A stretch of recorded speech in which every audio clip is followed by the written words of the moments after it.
32F, always knew my mother-in-law, Eleanor, was a difficult woman. My husband, Mark, 34M, called it being traditional. I called it being cruel. For the 7 years we'd been married, I had endured a constant barrage of subtle digs and backhanded compliments. My cooking was never quite right. My career choice was interesting for a mother. The way I decorated our home lacked the historical integrity of the family estate where she lived. I swallowed it all for the sake of peace, for the sake of Mark, who hated confrontation more than anything. I told myself it was a small price to pay for a quiet life. But the day we baptized our daughter, Lily, was the day the price became too high.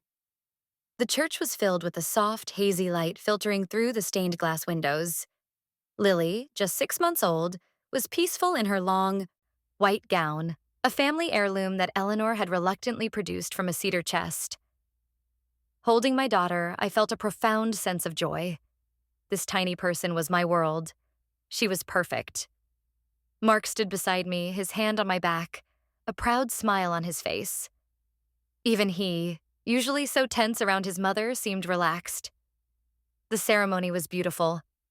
The priest's words about new beginnings and unconditional love echoed in the quiet space.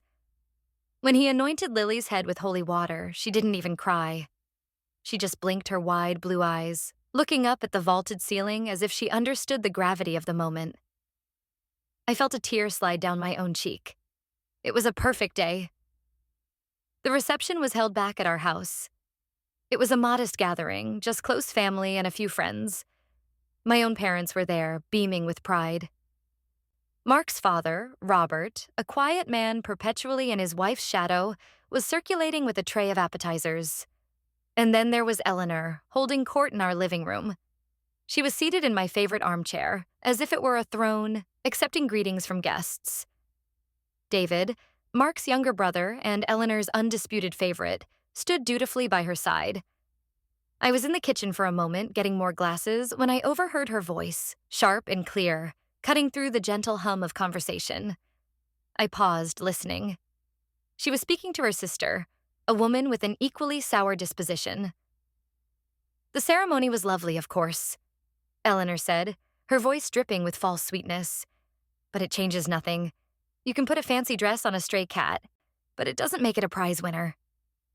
My hand tightened around the glasses I was holding. I felt a cold knot form in my stomach. Her sister murmured something I couldn't hear. Eleanor's reply, however, was loud enough for half the room to catch. "Look at the child," she said, and I knew she was looking at Lily, who was cooing happily in my mother's arms across the room. There is no true legacy there. This child is not a true heir. The words hit me like a physical blow. Not a true heir. It wasn't just a criticism of me anymore. It was an attack on my daughter, my innocent, perfect baby. I felt a surge of rage so pure and hot it nearly made me drop the glasses. I took a deep, shaky breath, placed the glasses on the counter with a clatter, and walked into the living room. My own mother had heard it. Her smile had vanished, replaced by a look of shocked disbelief. Mark had heard it too. He was standing frozen near the doorway, his face pale, his eyes darting between me and his mother. He looked helpless. I walked directly to Eleanor. The small crowd around her fell silent, sensing a confrontation. I kept my voice steady, though my heart was hammering against my ribs. "What did you just say, Eleanor?" She looked up at me, her expression one of utter disdain. She didn't even have the decency to look ashamed. "I was simply making an observation, dear," she said, waving a dismissive hand. "About the importance of lineage. Something you wouldn't understand." "I understand that you just insulted my daughter at her own baptism," I said, my voice low and trembling with fury. "I want to know what you meant by not a true heir." Mark finally moved. He rushed to my side, grabbing my arm. "Honey, not now," he whispered urgently. "Please, let's not make a scene." I shook him off. "She is the one making a scene, Mark," I said, my eyes locked on Eleanor. Eleanor gave a delicate sniff. "The truth is not a scene. It is merely the truth. The family line, The real one is a very specific thing. It requires a certain purity, a heritage. This is simply a dilution. David, her golden child, stepped forward. My mother is just talking about family history, he said smoothly, trying to frame her cruelty as some kind of academic point. There's no need to be so emotional. I looked from his smirking face to Eleanor's cold one, and then to my husband, who was wringing his hands, looking like he wanted the floor to swallow him whole. In that moment, something inside me broke. The years of biting my tongue, of forcing smiles, of telling myself it was for the sake of peace, it all evaporated. There was no peace. There was only a bully who had finally crossed a line from which there was no return. I would not let her diminish my child. I would not let her poison this day. I looked straight into Eleanor's eyes. I am not emotional. I am awake. The thought was so clear, it felt like a bell ringing in a silent room. This was not the end of a bad day. It was the beginning of a war. And I had just realized that I had a weapon I had long forgotten. A secret inheritance of my own. A promise from a man who had understood Eleanor better than any of us. The party ended quickly after that. The air was thick with unspoken tension. My parents left with tight hugs and worried looks. Mark's father, Robert, gave me a brief sympathetic glance before being herded out the door by Eleanor. David shot me a look of pure contempt. Once they were gone, Mark turned to me, his face a mixture of anxiety and frustration. "Did you have to do that?" he asked, his voice cracking. "You know how she is. You just made everything worse." I stared at him. My anger from before now cooled into a hard, dense stone in my chest. "She called our daughter a stray cat, Mark," I said, my voice dangerously quiet. "She declared, in front of our family and friends, that Lily is not a true heir. And your first concern is that I made everything worse?" "She didn't mean it like that," he stammered, running a hand through his hair. "It's just her way. She's obsessed with the family name, with history. It's not personal." "Not personal?" I asked, my voice rising despite my efforts to control it. "She was talking about our child, your daughter. How is that not personal? She was questioning her legitimacy, her place in this family. Your family." "It's just words, honey," he pleaded. "Words can't hurt Lily." "Words are all she has, Mark," I shot back. "And she uses them like knives. Today she aimed one at our baby. I will not stand by and let that happen. And I can't believe that you would." He sighed, slumping onto the sofa. What was I supposed to do? Start a screaming match with my own mother at my daughter's baptism party? "You were supposed to defend your daughter," I said simply. "You were supposed to tell your mother that she was wrong, that her words were unacceptable. You were supposed to stand with me, with us." He looked down at his hands, unable to meet my eyes. "I hate fighting," he mumbled. "It never solves anything with her. It just makes her dig in more." "And your silence enables her," I said. I felt a sudden, profound sense of loneliness. I was in this by myself. My husband, the man who was supposed to be my partner, was too afraid of his mother to be a true partner to me. He would always choose the path of least resistance, even if it meant leaving me and our child to face the storm alone. That night, I lay awake long after Mark had fallen into a troubled sleep. His words echoed in my head. It's just words. But I knew better. Eleanor's words were never just words. They were calculated weapons, designed to chip away at my confidence, to isolate me, to reinforce her own position as the matriarch of the Sterling family. And her target today, not a true heir, was too specific to be a random insult. It felt planned. It felt like it had a purpose beyond simple cruelty. What did it mean? What true heir was she talking about? The obvious answer was David. She had always made it clear that she saw him as the future of the family. David was in business with his uncle, expanding the old family manufacturing company. Mark was an architect, a profession Eleanor deemed artistic and therefore not serious. David was married to a woman from a family Eleanor approved of, a woman whose father was a member of the same country club as Robert. I was a librarian. My parents were retired teachers. In Eleanor's world, I was a nobody. My child, therefore, was a nobody with sterling blood. A dilution, as she'd so elegantly put it. But was that all there was to it? A simple case of snobbery and favoritism? It felt deeper. The word heir was about inheritance. It was about legacy. It was about money and property. The Sterlings were not fantastically wealthy, but they were comfortable.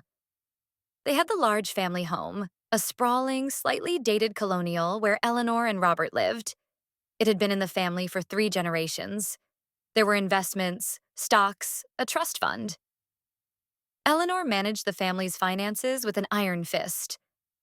Robert had long ago ceded all control to her, happy to let her handle the unpleasant business of money. And then I remembered. A memory from years ago, shortly after Mark and I got engaged. We had gone to visit his grandfather, Richard Sterling, Robert's father. Richard was in his late 80s then, a widower living in a small assisted living apartment. He had been sharp and funny, with twinkling eyes that missed nothing. Unlike the rest of the family, he had seemed to genuinely like me. He'd asked me about my work, about the books I loved. He had told me stories about his late wife, Mark's grandmother, a woman he had clearly adored. During that visit, while Mark was on the phone, Richard had taken my hand. His grip was surprisingly strong.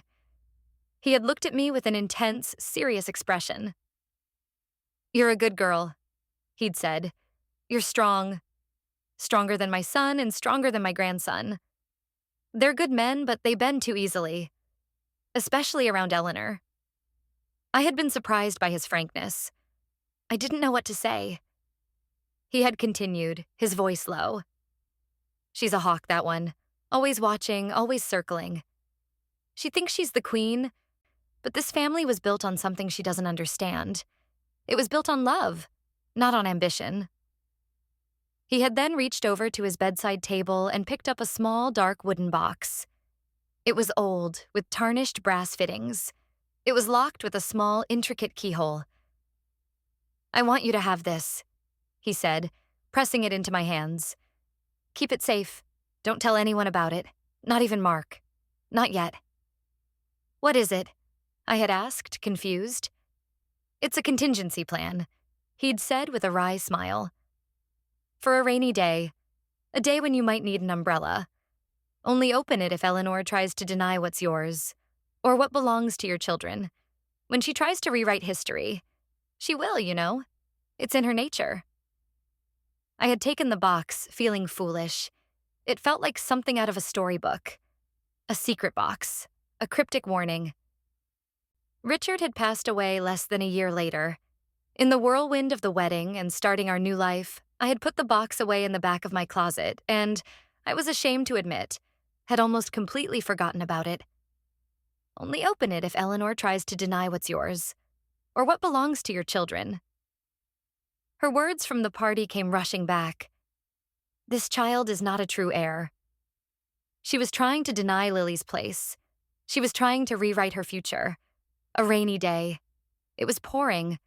I slipped out of bed, my heart pounding with a new kind of energy. It wasn't just anger anymore. It was purpose. I went to the closet, digging behind a stack of old photo albums and winter sweaters. My fingers brushed against the cool, smooth wood. I pulled it out.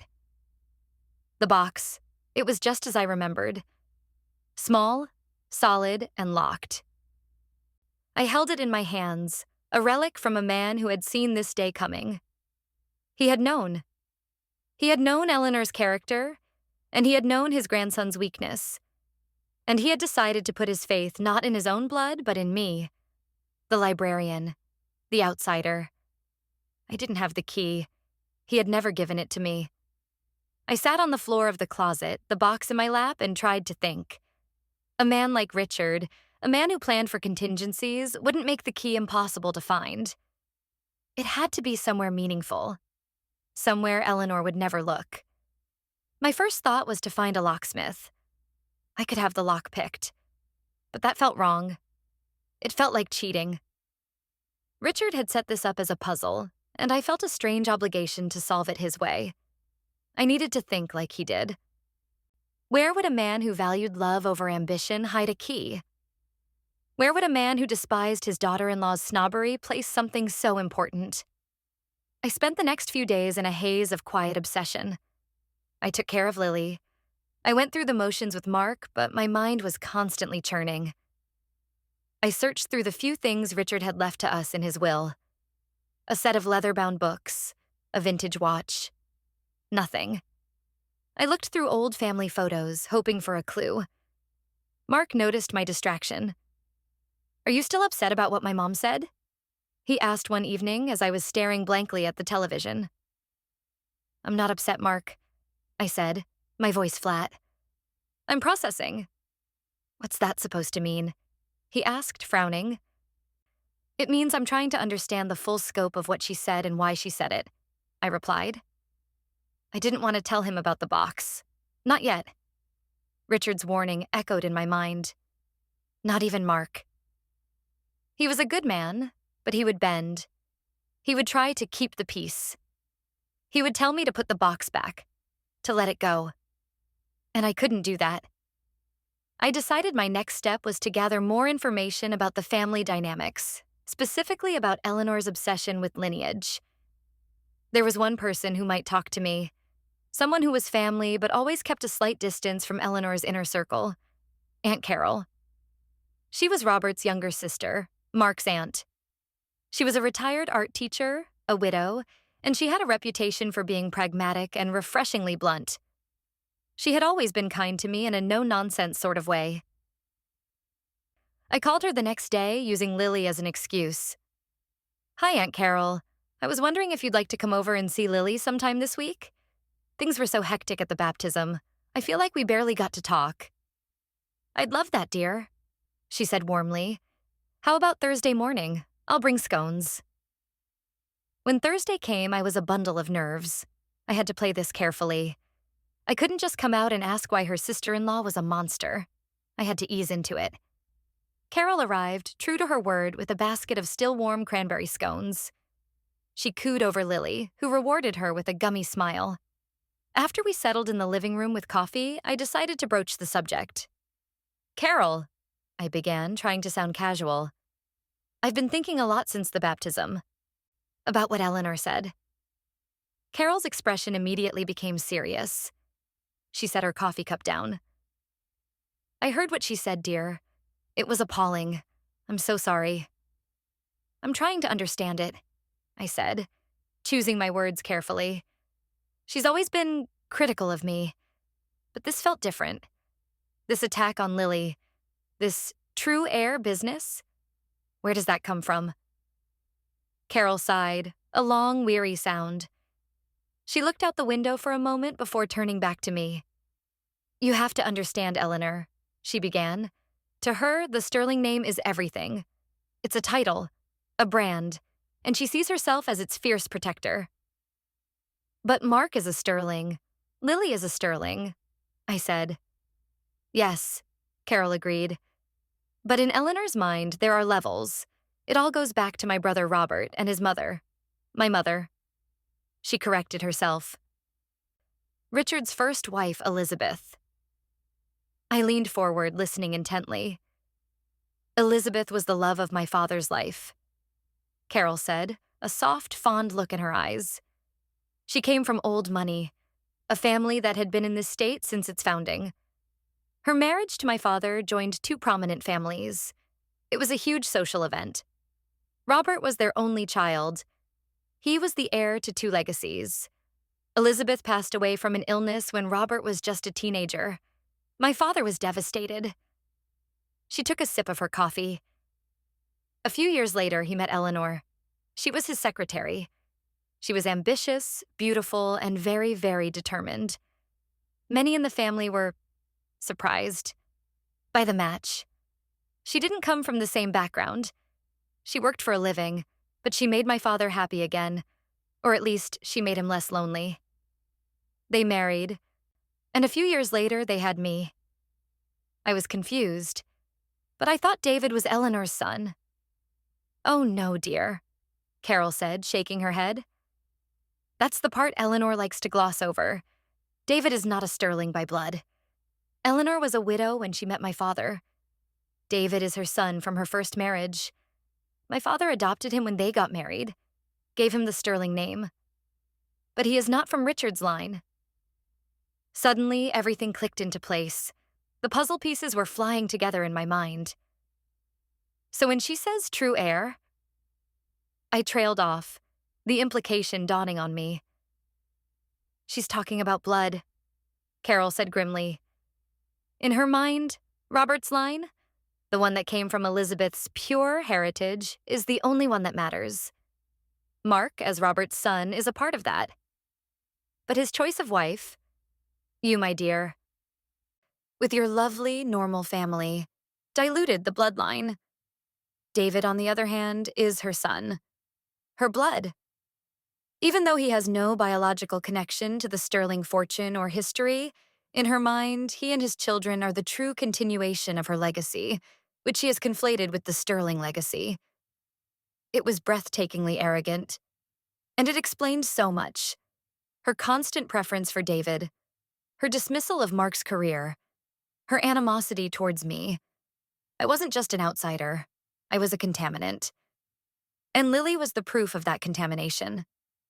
She wants David to inherit everything, doesn't she? I asked quietly. The house, the control of the trust. Carol nodded. She's been working towards it for years, pushing David into the family business, positioning him as the responsible one, while subtly undermining Mark. She controls Robert completely. He just signs where she tells him to sign. She probably thinks that with my father gone, she's free to rewrite the family's future in her son's image. Your father, Richard, I said, my heart starting to beat faster. He knew this, didn't he? He knew what she was like. Knew it? Carol let out a short, humorless laugh. He saw it from day one. He tolerated her for my brother's sake, but he never trusted her. He used to call her the usurper in private. He saw her ambition for what it was. He always worried she would try to cut Mark out. An umbrella for a rainy day. A contingency plan. The box. Richard hadn't just been a sweet old man. He had been a strategist. He had been planning for this exact scenario. Carol, I said, my voice barely a whisper. Did your father have a particular fondness for photographs? Carol looked at me, her head tilted in curiosity. He adored them. He was the family historian, especially photos of Elizabeth. He had one particular picture of her, a small, silver-framed one he always kept on his desk. Eleanor hated that picture. After he moved into the nursing home, she tried to put it away in storage, but he caused such a fuss she had to give it back. My mind raced. A photo Eleanor hated, a place she would never look. After Carol left, I went straight to the box of things we had inherited from Richard. At the bottom, wrapped in tissue paper, was the silver-framed photograph of a beautiful, smiling woman, Elizabeth. I turned it over. My fingers trembled as I felt a small piece of tape on the back of the velvet stand. I peeled it back carefully. There it was. A tiny, ornate brass key. I felt a dizzying wave of triumph and fear. I had the key. I was one step away from knowing what Richard had planned. I waited until Mark was at work and Lily was napping. I took the box and the key into the living room and sat on the floor. My hands were shaking so much it took me 3 tries to get the key into the lock. It turned with a soft, satisfying click. I lifted the lid. The inside was lined with faded blue silk. On top lay a thick, sealed envelope. Beneath it were 2 other documents, tied together with a ribbon. I picked up the envelope first. My name was written on the front in Richard's spidery, elegant handwriting. I broke the seal and unfolded the letter. It was several pages long. My dearest granddaughter-in-law, it began. I had to pause and take a breath. He had called me that before I had even married his grandson. If you're reading this, then I can only assume that Eleanor has finally made her move. I am sorry that I am not there to stand with you, but I hope this letter and its contents will serve as a worthy substitute. I am not a man who believes in fate, but I do believe in character. And I knew from the moment I met you that you had the character this family has been sorely lacking. You see, I have known for decades what Eleanor is. She is a woman consumed by a hunger for a status she was not born into. She married my son, Robert, not out of love for him, but out of love for what he represented. A name, a history, an inheritance. She resents my first wife, Elizabeth, to this day, because Elizabeth had effortlessly what Eleanor has spent her life desperately trying to acquire. Her animosity towards you is not personal. You are simply a symbol of her failure. Her goal has always been to install her own son, David, as the head of this family. She believes she can erase the memory of Elizabeth and rewrite the sterling legacy with her own bloodline. She believes that by controlling Robert and the family finances, she has already won. She is wrong. Years ago, long before I fell ill, I saw the direction the wind was blowing. I took certain precautions. The Sterling family home, the one she so proudly occupies, was part of a general family trust. However, using a legal loophole and some of my own private funds that she knew nothing about, I had the ownership structure altered. I bought the house from the trust myself. It became my personal property. Eleanor believes the house is still held by the trust she controls. She has no idea that she is, and has been for the last 10 years, living in my house. The first document in this box is the deed to that house. I have had it legally drawn up to transfer ownership upon my death to a very specific individual. Not to Robert, who would only hand it to his wife. Not to Mark, who would buckle under her pressure. It is left to the firstborn child of my grandson, Mark Sterling, to be legally conferred upon the day of said child's baptism. Congratulations, my dear. Your daughter owns her grandmother's house. I gasped, my hand flying to my mouth. I couldn't breathe. I read the paragraph again, and then a third time. Lily. My Lily owned the house. The grand estate Eleanor used as her throne, the source of all her power and prestige in the community. It belonged to the baby she had just declared not a true heir. The irony was so staggering, so perfect, it was almost painful. I was laughing and crying at the same time. Richard Sterling, you magnificent, cunning old man. I finally managed to compose myself and continued reading. Eleanor will, of course, fight this. She will claim it's a forgery. She will claim I was not of sound mind. She will bring out her lawyers and try to bury you in paperwork. Which brings me to the second document in this box. It is a copy of the prenuptial agreement she signed when she married my son, Robert. She was so eager to get her hands on the Sterling name that she would have signed anything. Her lawyer was mediocre. Mine was excellent. The agreement is ironclad. It stipulates in no uncertain terms that she has no claim whatsoever on any assets, properties, or funds that are derived directly from my side of the family. That is, the original Sterling and Elizabeth's family fortunes. She is entitled only to a share of what she and Robert earned and accumulated together during their marriage. The house was my property. It is now your daughter's. Eleanor has absolutely no legal claim to it, not a single leg to stand on. She can't even fight the deed's transfer using Robert's money from the trust, as that money is also derived from me. She is, in a word, trapped. How you use this information is up to you. You can be merciful, or you can be just. Knowing you, I suspect you will choose the latter. Eleanor only understands one thing: power. She has used her perceived power to bully and belittle those she sees as beneath her. Perhaps it is time she learned what it feels like to have no power at all. Give my great-grandchild a kiss for me. She is the true heir, not of blood or money, but of a love that Eleanor could never comprehend. Yours, Richard Sterling. I gently folded the letter and placed it back on the silk lining. My hands were steady now. The fear was gone, replaced by an ice-cold clarity. Richard had given me a sword, a shield, an entire arsenal, and he had trusted me to wield it. I picked up the other documents. The first was the deed, A formidable-looking legal paper filled with dense text, with Lily's full name typed clearly in the designated section. The second was the prenup. I scanned it. It was exactly as Richard had described. A masterpiece of legal protection that Eleanor had foolishly signed away in her youth. For the next week, I lived with my secret. It was a heavy weight, but also a source of incredible strength. Every time I looked at Lily, I felt a fierce, protective surge. She wasn't just my daughter. She was the owner of the Sterling estate. The irony was a constant private source of amusement. Mark was still walking on eggshells, trying to get back into my good graces. He bought me flowers. He offered to cook dinner. He kept asking if I was feeling better. "Mark," I said one night, as he was clearing the table, "we need to talk about your mother." He flinched. "Can we not?" I thought we were moving past it.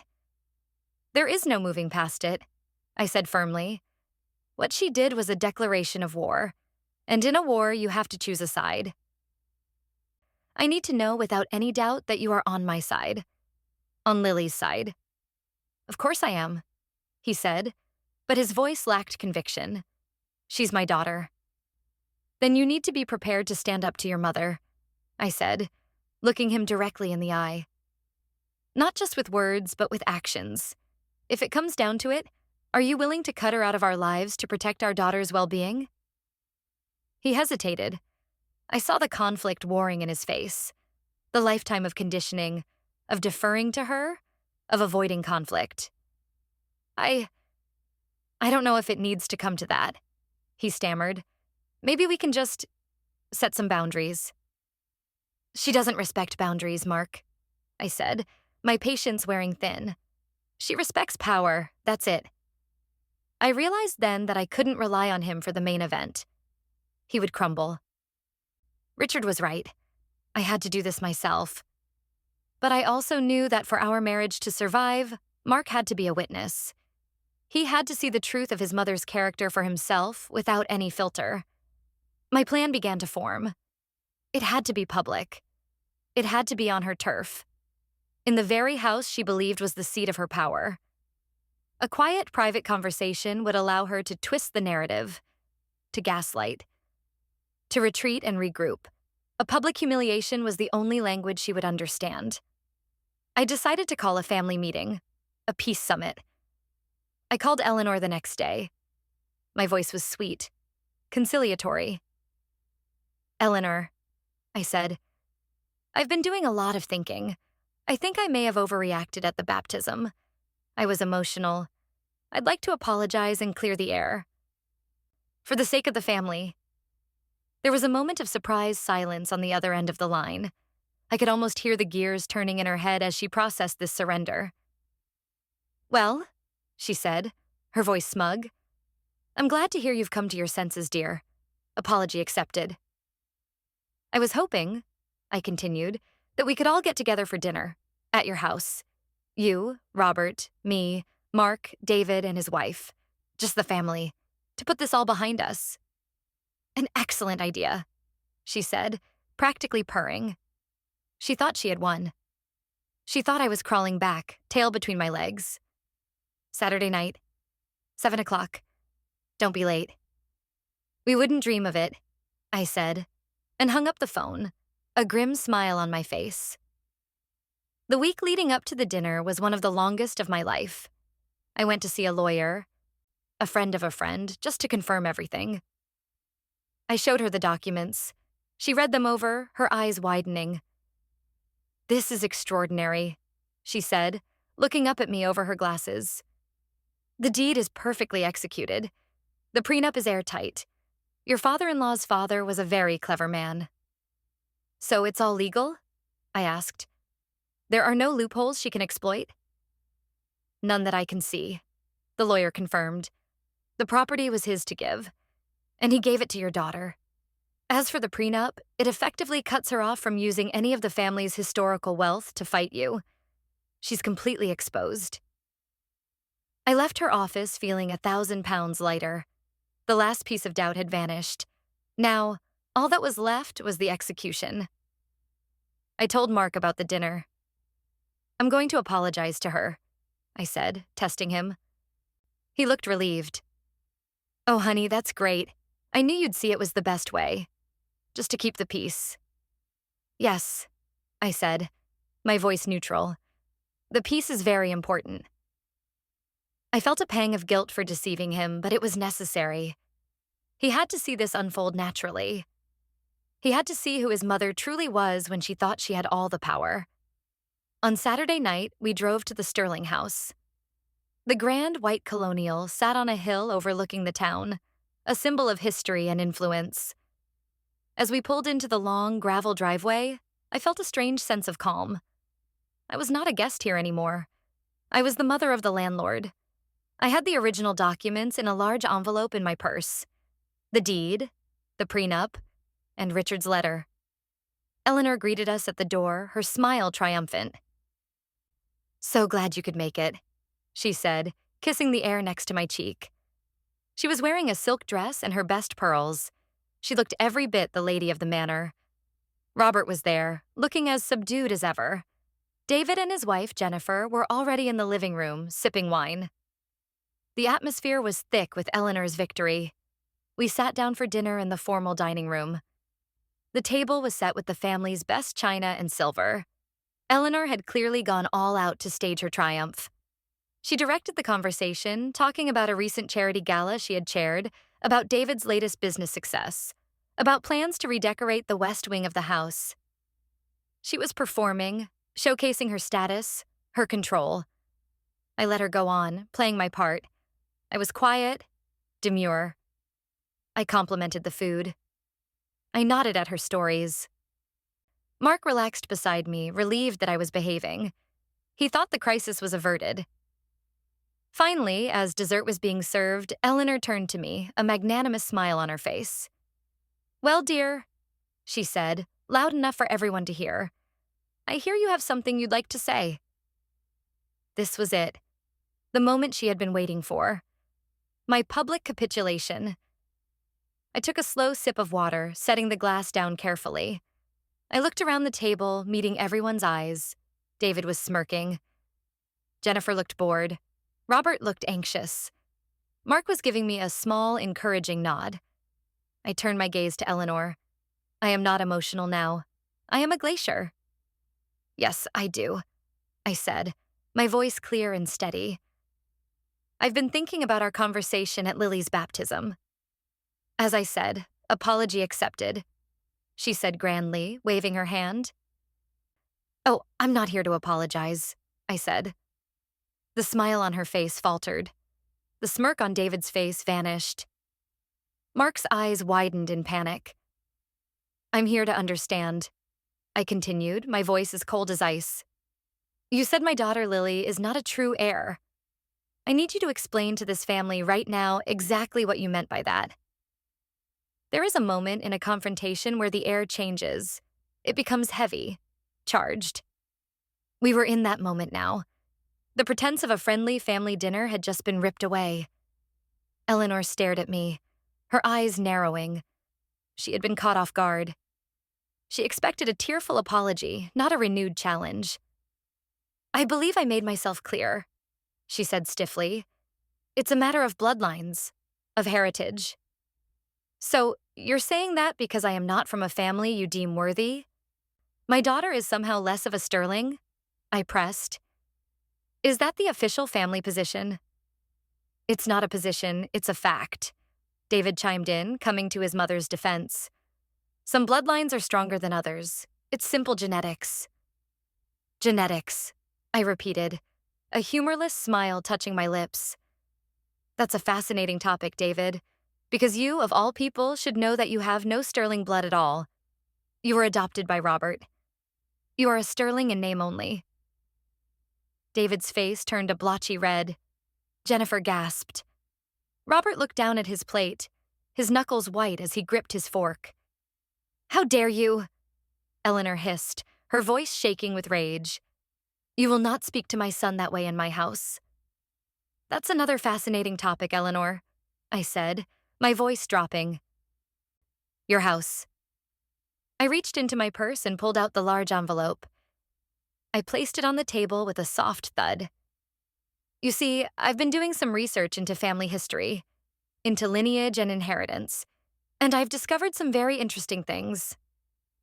Mark was now staring at me, his mouth slightly agape. "Honey, what are you doing?" he whispered, his voice filled with dread. I ignored him. My focus was entirely on Eleanor.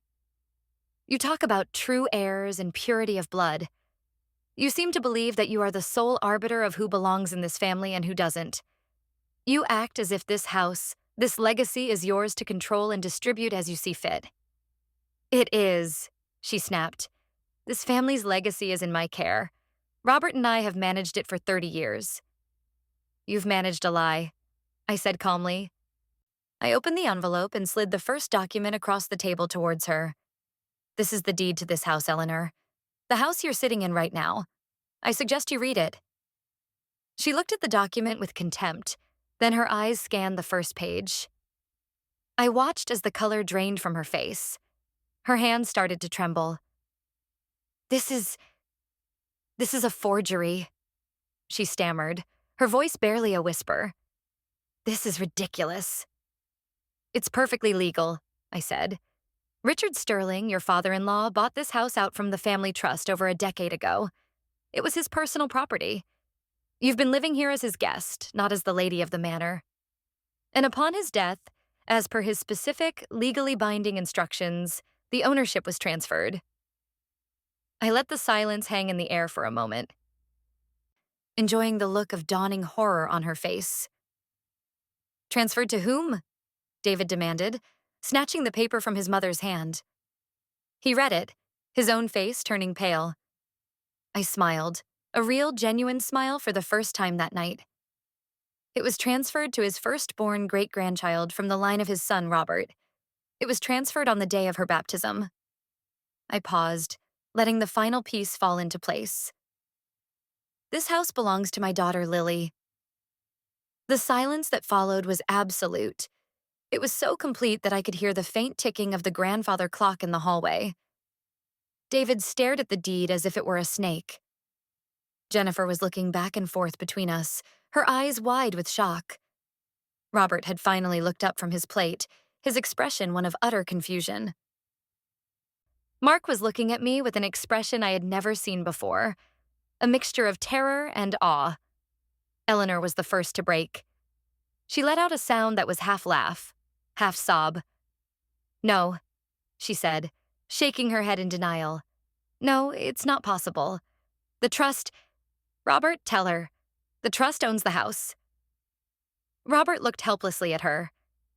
I don't know, Eleanor. I just signed what you gave me. I thought the lawyers handled everything." "Her lawyer was better than yours," I said simply. "Richard was always one step ahead of you. He knew what you were.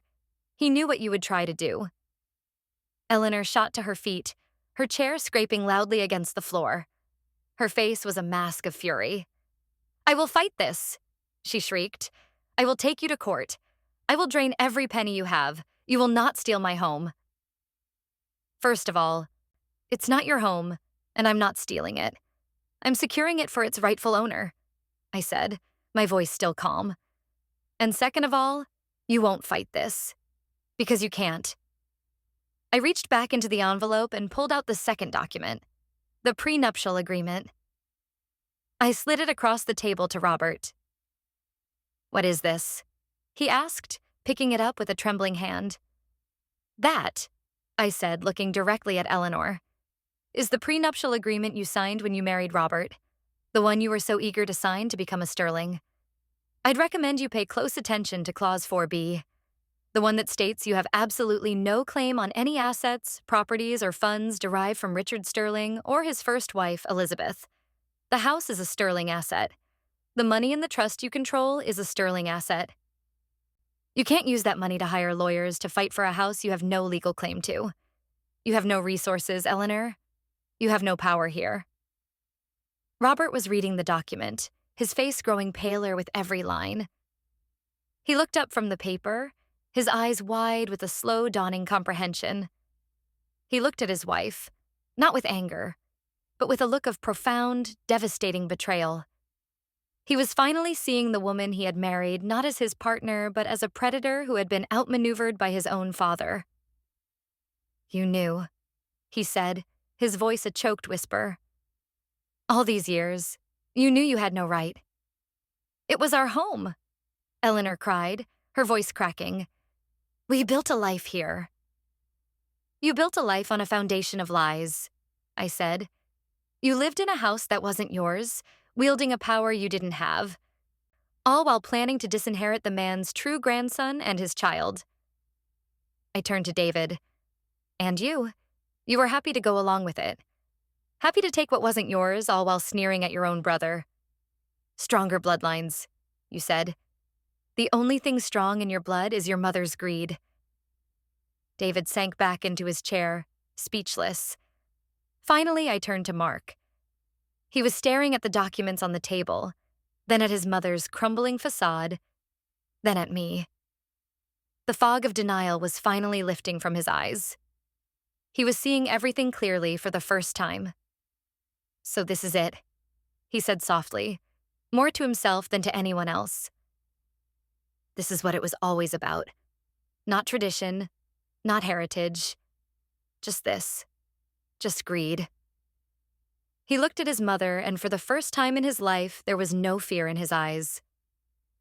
Only a cold, hard disappointment. "You would have taken everything from my daughter," he said.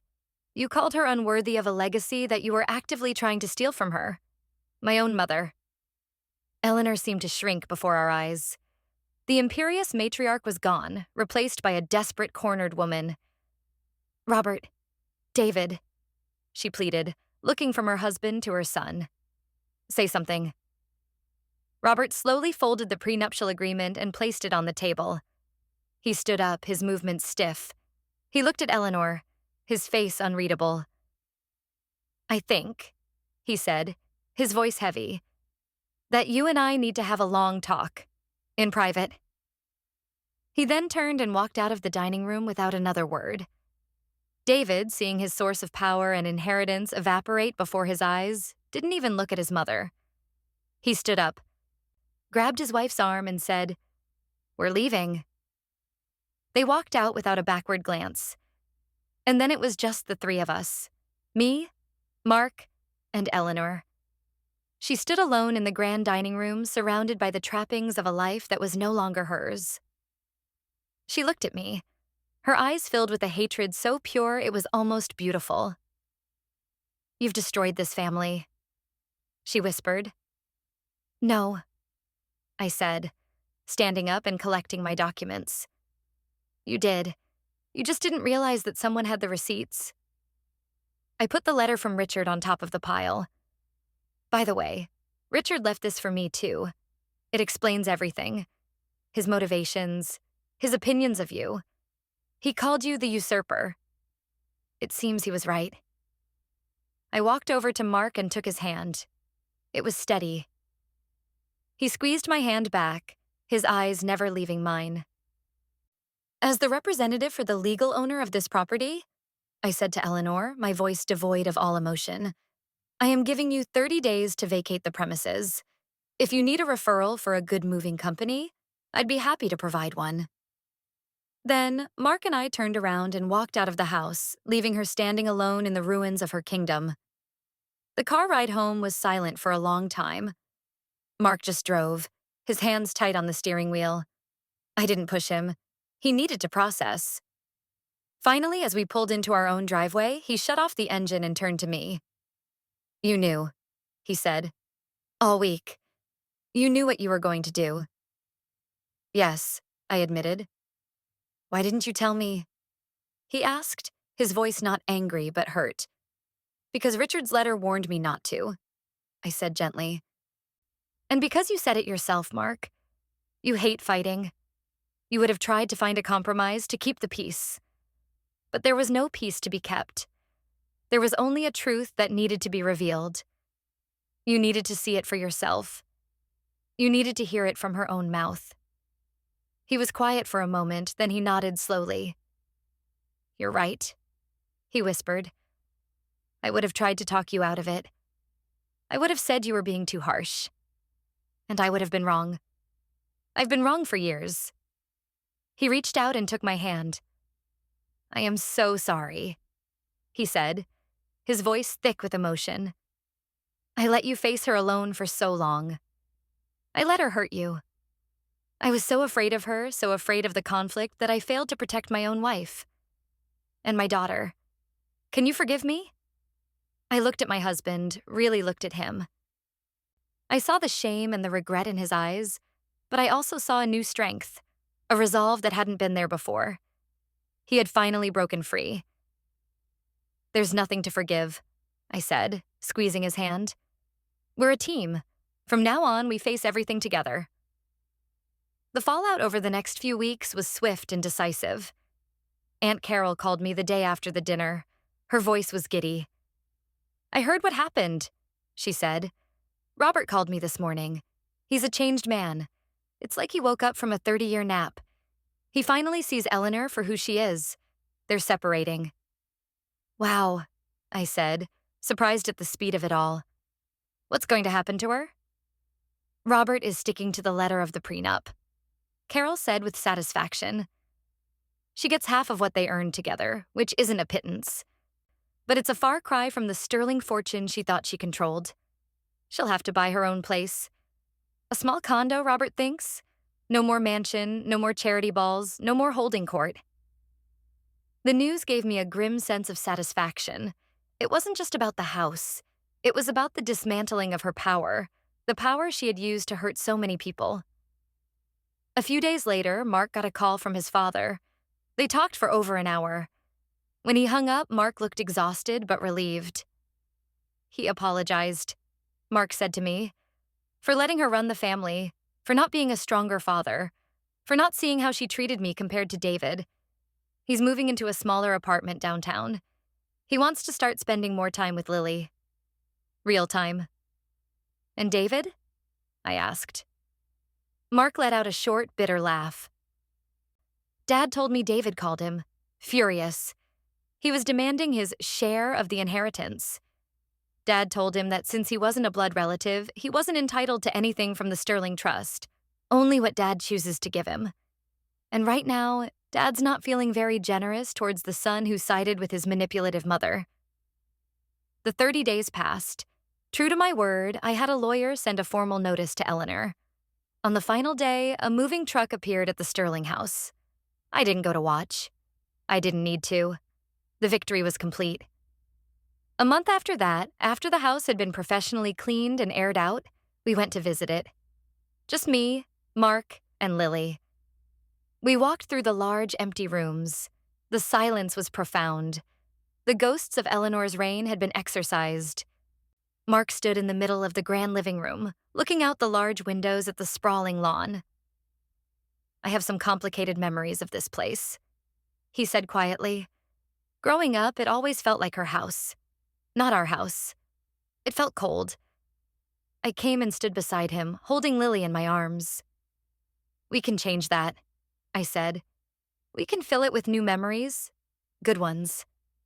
Lily gurgled happily, reaching a tiny hand out towards the window, towards the light. You know, Mark said, turning to me with a smile. Richard was a genius. He didn't just give Lily a house. He gave me my freedom. He gave us a future. We decided not to move in right away. The house was too big for us at the moment. We were happy in our smaller, cozier home.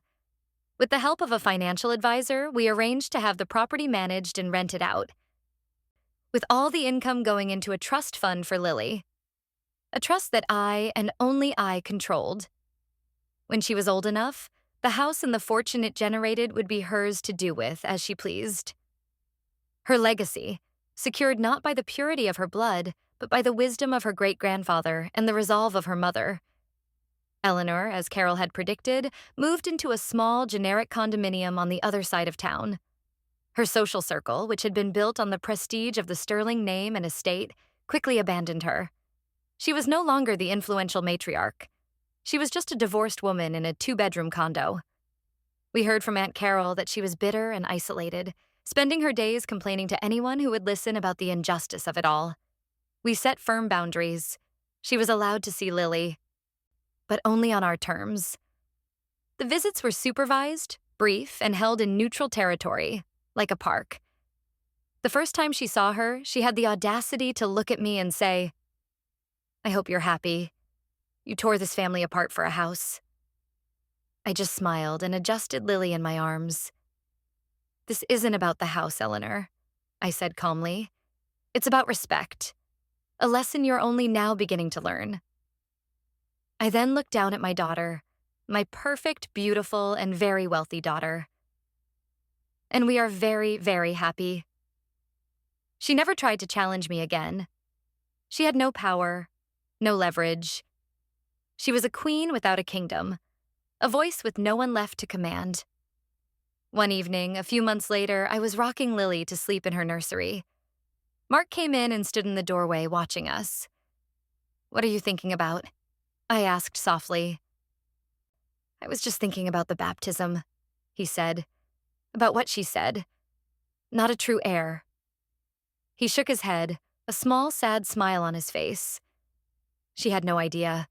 She was standing there trying to declare our daughter worthless, while all along Lily was literally her landlord.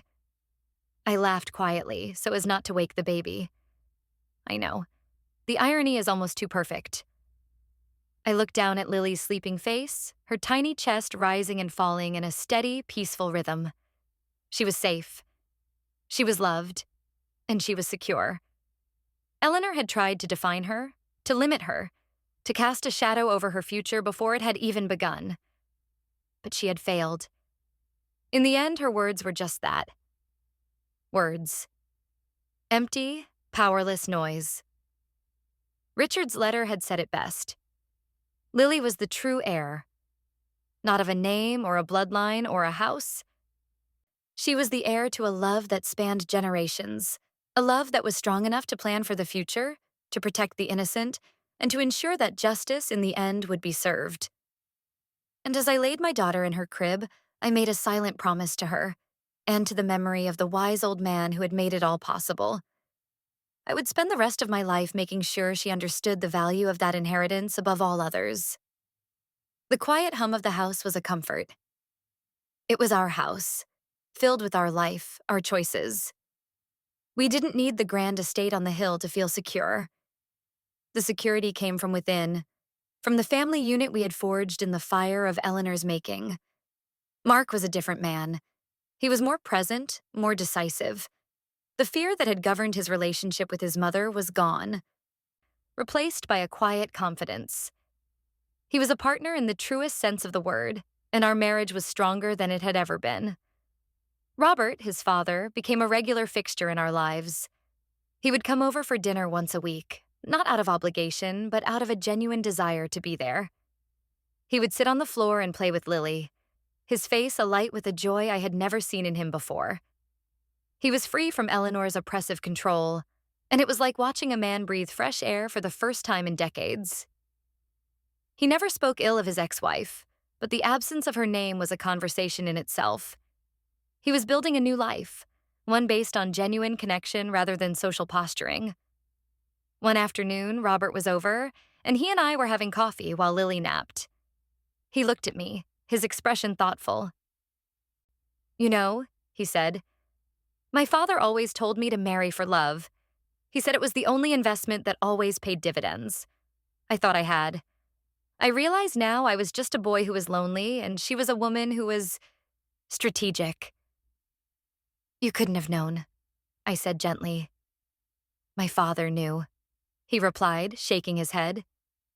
"He tried to warn me in his own way, but I didn't listen. I'm glad he had the foresight to protect the family from my mistakes. And I'm glad he entrusted that protection to you.